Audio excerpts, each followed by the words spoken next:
Cassette 1, Side 2. Practice Test 2. You will hear a number of different recordings, and you will have to answer questions on what you hear. There will be time for you to read the instructions and questions, and you will have a chance to check your work. All the recordings will be played once only. The test is in 4 sections. Write all your answers in the listening question booklet.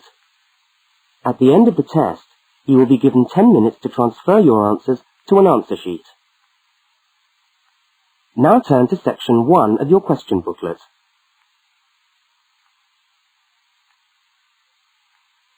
Section 1.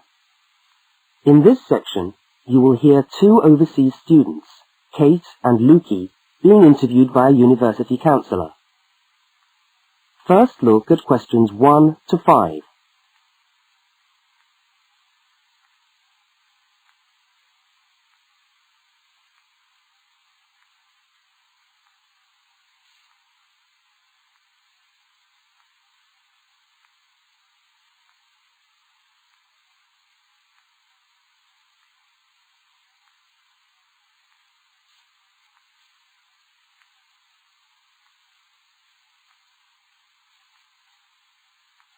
You will see that there is an example which has been done for you. On this occasion only, the conversation relating to the example will be played first.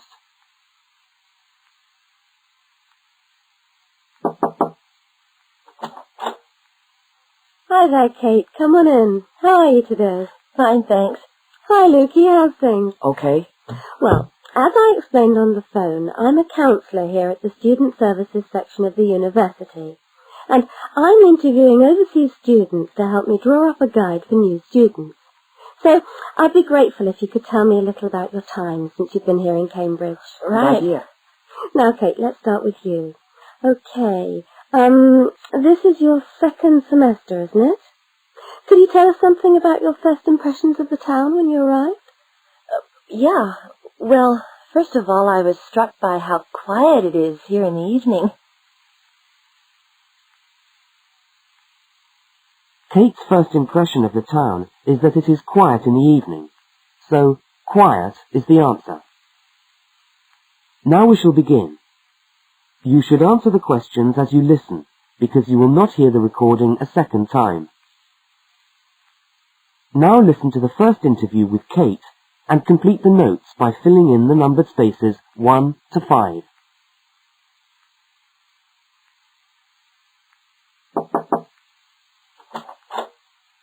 Hi there, Kate. Come on in. How are you today? Fine, thanks. Hi, Lukey. How's things? Okay. Well, as I explained on the phone, I'm a counsellor here at the Student Services section of the university. And I'm interviewing overseas students to help me draw up a guide for new students. So I'd be grateful if you could tell me a little about your time since you've been here in Cambridge. Right. Good idea. Now, Kate, let's start with you. Okay. This is your 2nd semester, isn't it?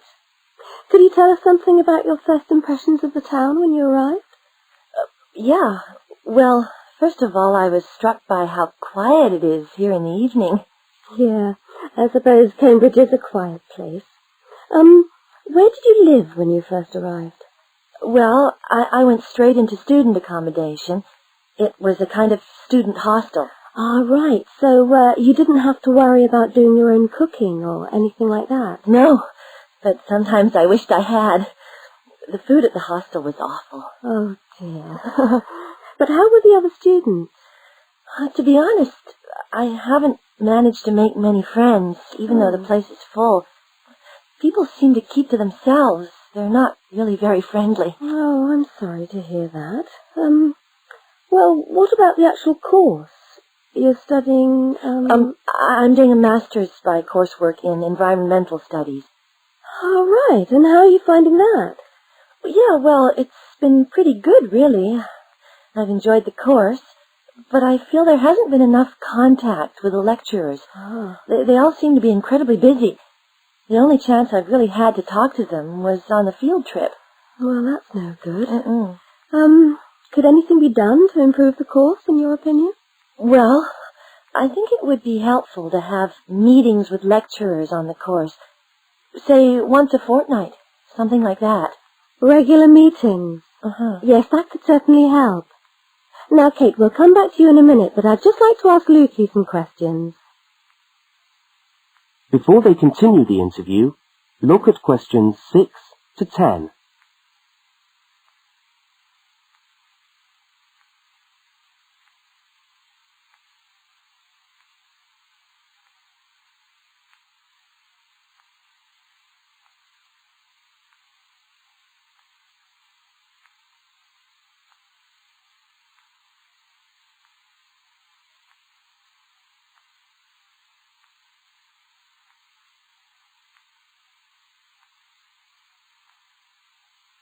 As you listen to the rest of the interview, complete the notes. Lukey, where are you from? I am from Indonesia. And how did you find Cambridge when you first arrived? Well, I like it here. I think the city is very beautiful. What about your accommodation? Was that okay? Yes, okay. At first, I stayed with a family for 3 months.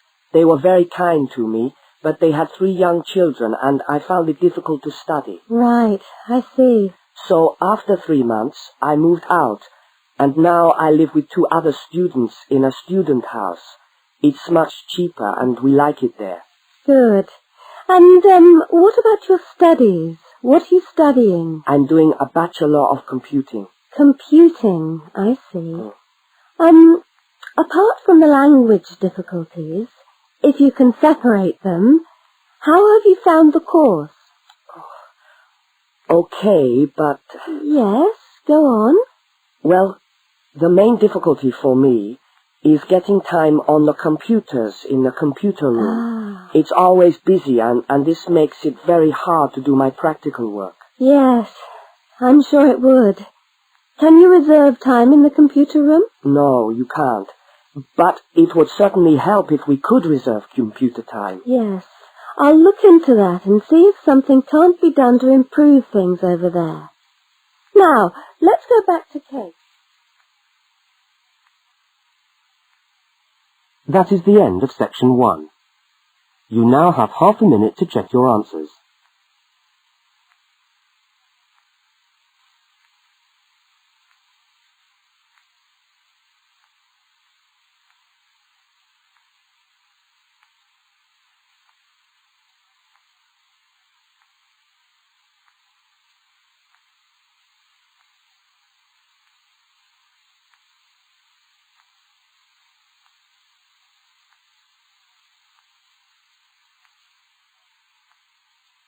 Now turn to section 2.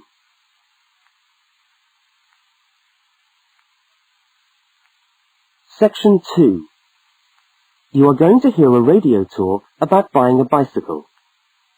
First, you have some time to look at questions 11 to 20.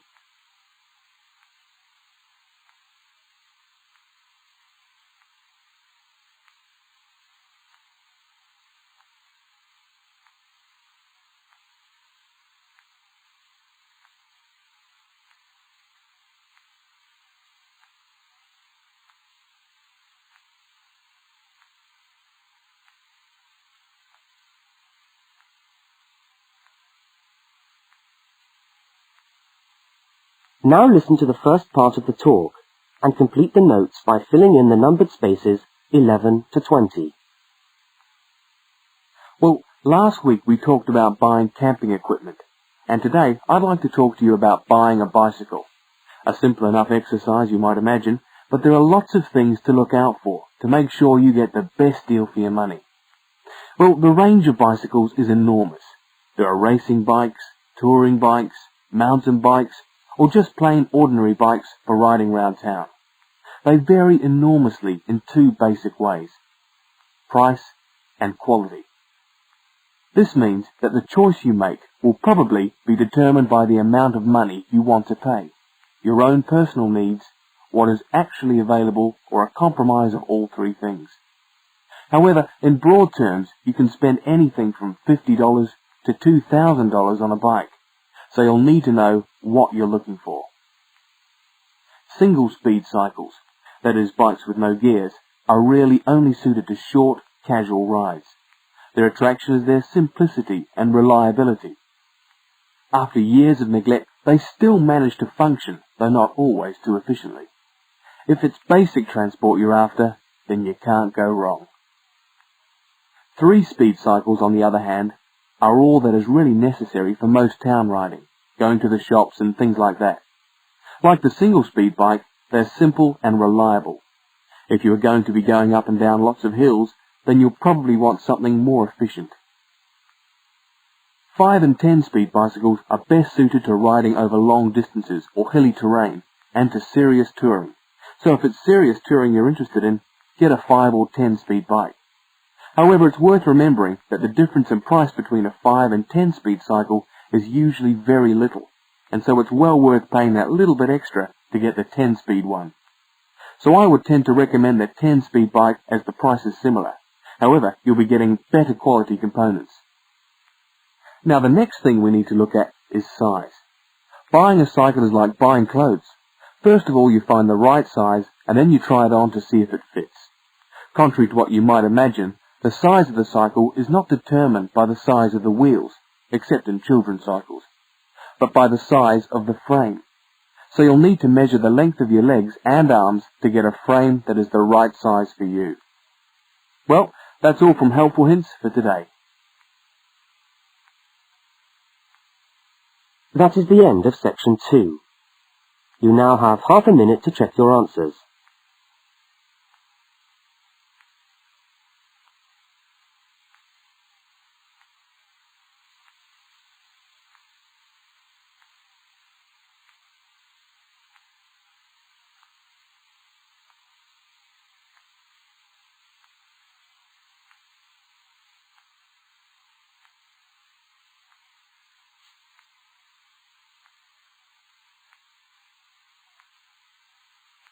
Now turn to section 3.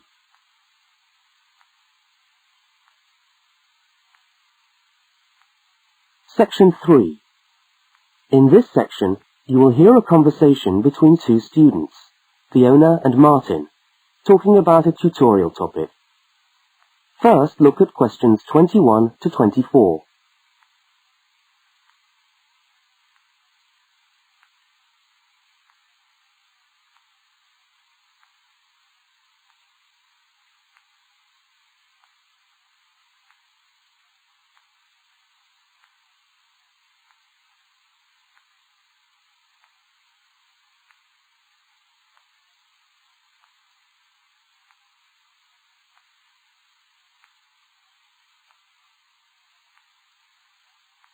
Now listen and answer questions 21 to 24. Hi there, Martin. How are you going with your Australian Studies tutorial paper? Oh, good. I finished it, actually. Lucky you. What did you do it on? I'm still trying to find an interesting topic. Well, after some consideration, I decided to look at the history of banana growing in Australia. Banana growing? Yeah, banana growing.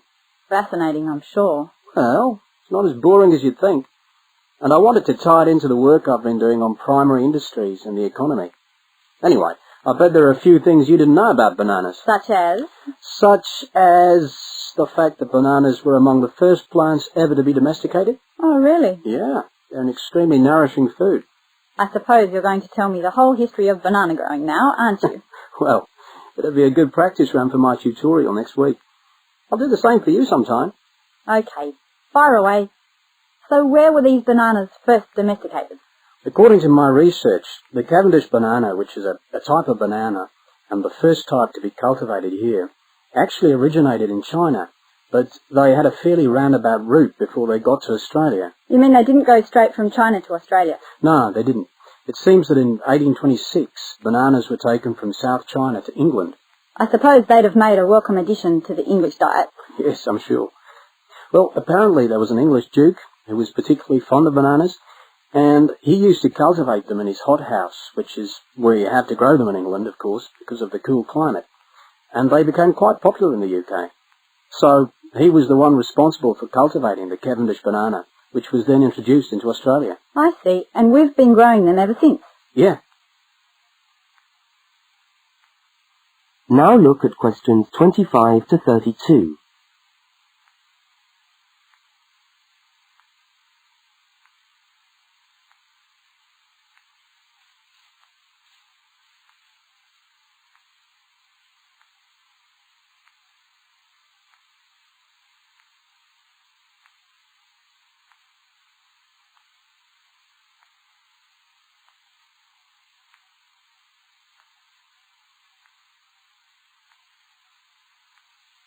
As the conversation continues, complete Martin's notes. Are they hard to grow?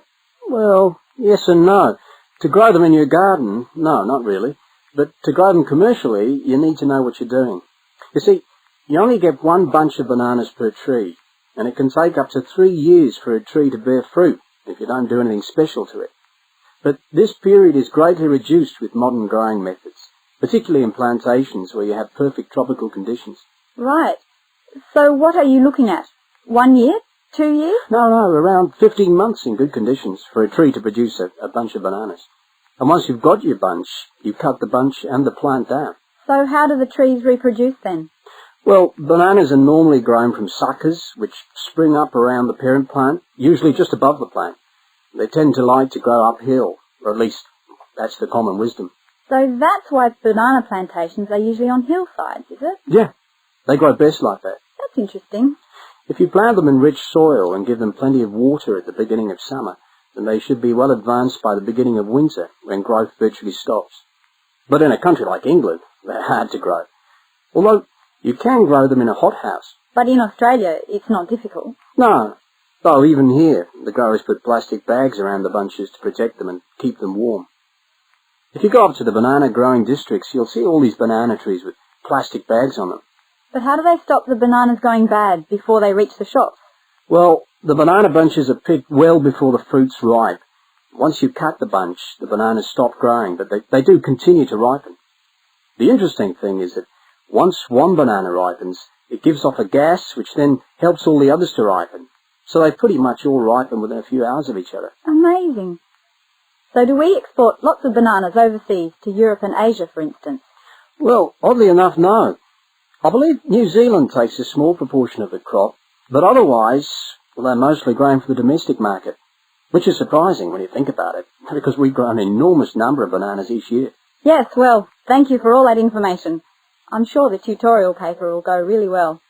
You certainly seem to have done your research on the subject. Let's hope so. That is the end of section 3. You now have half a minute to check your answers.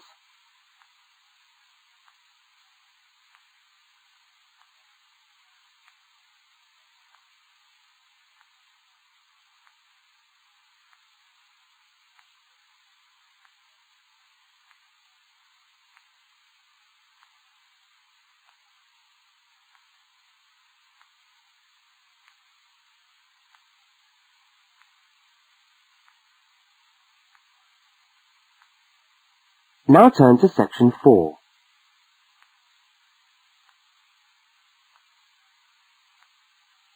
Section 4.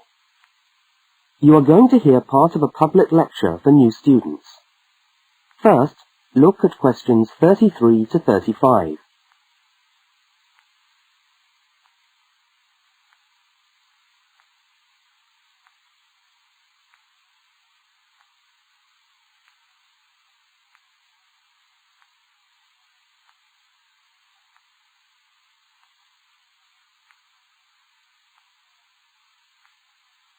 Now listen and answer questions 33 to 35.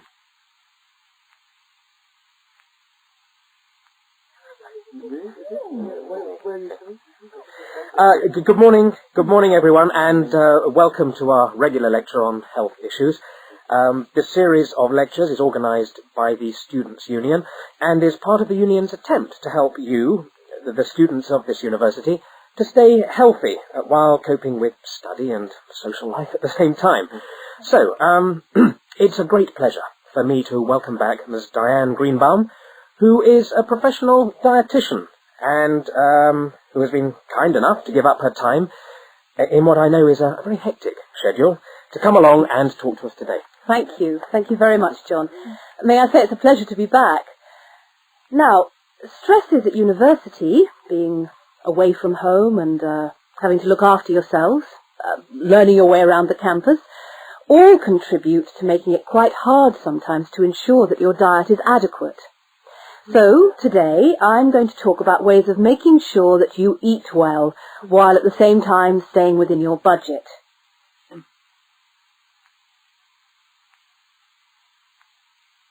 Now look at questions 36 to 41.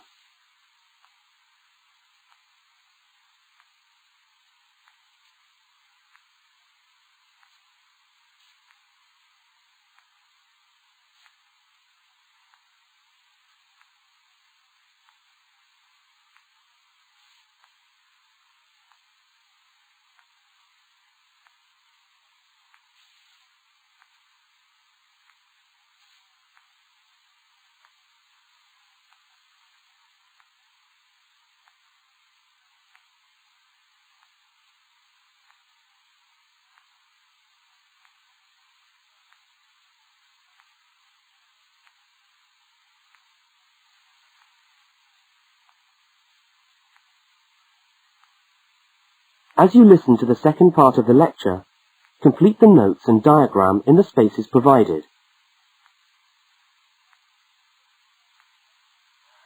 If you have a well-balanced diet, then you should be getting all the vitamins that you need for normal daily living.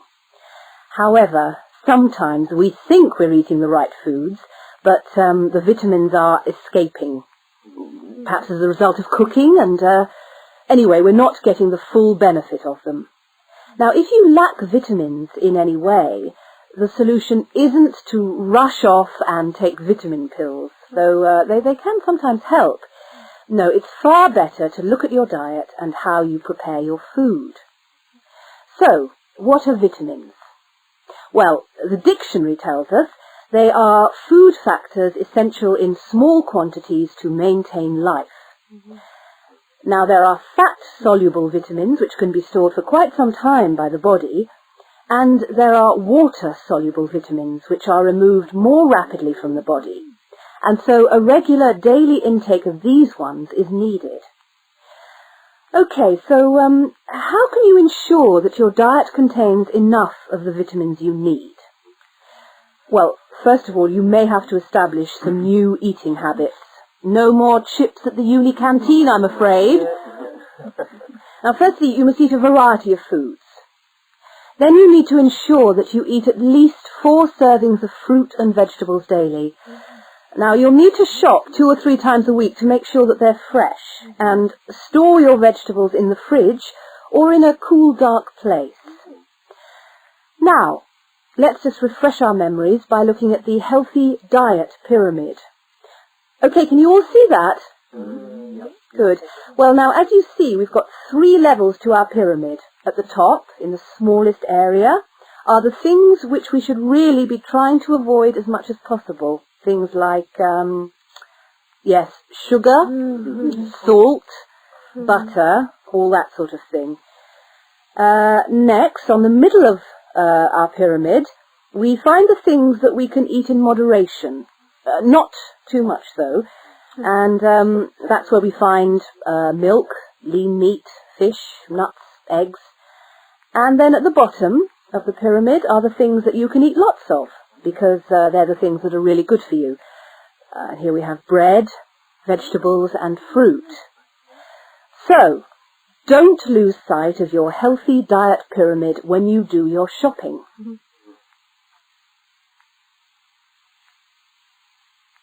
That is the end of section 4. You now have half a minute to check your answers.